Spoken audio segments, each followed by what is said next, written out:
Now, some have said that there should be a second more free forex window with less managed rate covers for goods and services that cannot access forex at the interbank foreign exchange market. Let's talk to Gregory Kronsten. He's the head of economics at FBN Capital to get his thoughts on this. So good morning to you, Gregory. Good morning. Well, thank you so much for coming through for us on the show. Quickly, let me get your thoughts on this. Do you think that the Central Bank of Nigeria, although this is just conversations within forums and on the street, that maybe there should be an introduction of a second forex market? Okay, well, what's happened is that there was some commentary in the local media about a second FX window, official window. And the commentary suggested that this had been endorsed officially. Now, I can't see any sign that it's been endorsed, but I would guess that it's being considered maybe in a position paper. So why they might be thinking about it is that they want to keep the costs down of importing priority goods, and they want to allow everybody else to go to a more expensive rate.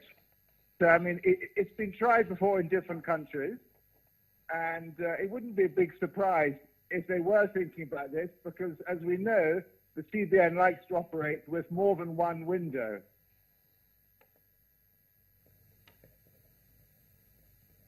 But Gregory, I remember that, when the initial times, when it started happening, when we started seeing the pressure on the Naira, the Central Bank of Nigeria closed the retail Dutch auction system. Before then, it had been operating the whole Dutch auction system to sell dollars to the banks, to other end users, but then closed those windows and opened the interbank foreign exchange window because it wanted to have some form of control of the amount of dollars that are supplied into the market. So with this introduction, or with this suggestion now that maybe another window should be opened, do you think it will close the gap as we see it now between the official rate and the rate at the parallel market?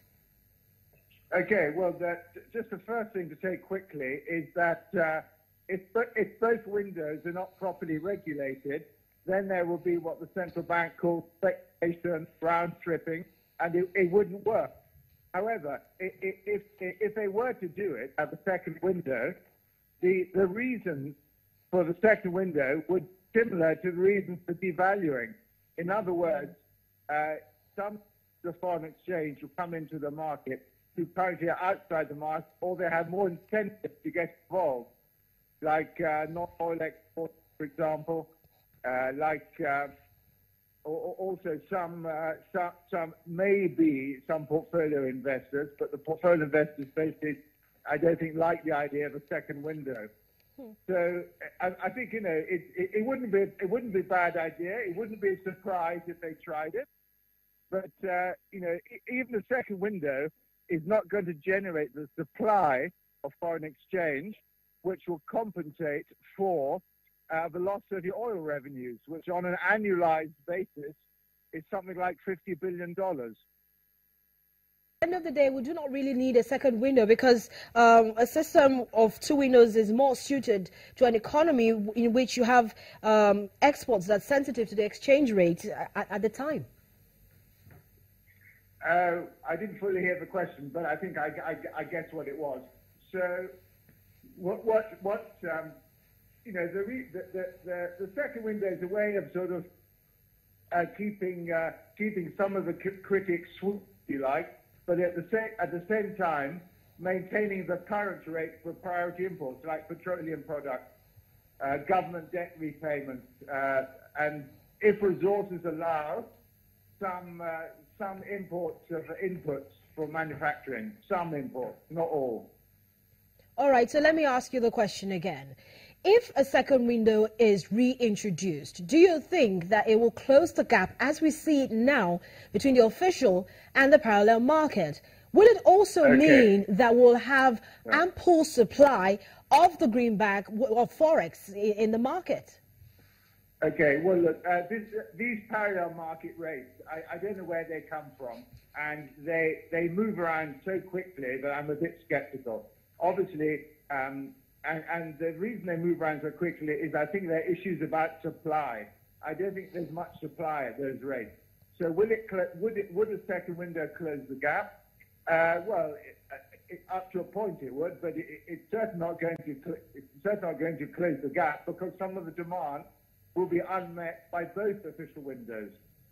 So at the end of the day, in your opinion, should we continue to maintain the one window as we have it, that's the interbank foreign exchange market, and let the central bank continue to come up with whatever policies it comes up with to regulate the market, to regulate how much dollars is supplied into the market, whether to the banks, whether to end users as well?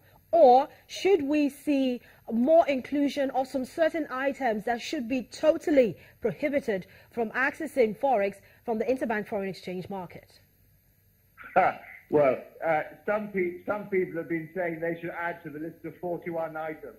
I mean, if you do that, well, obviously, then it's easier to meet some of the demand because you're saying you can't buy officially to import, let's say, I don't know, steel widgets or whatever. So in short, look, I think it's not a bad idea.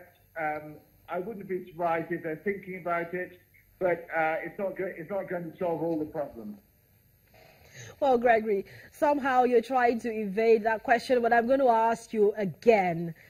Do you think at this time, the way economic realities are, that the market, that the Nigerian economy needs two windows to trade Forex?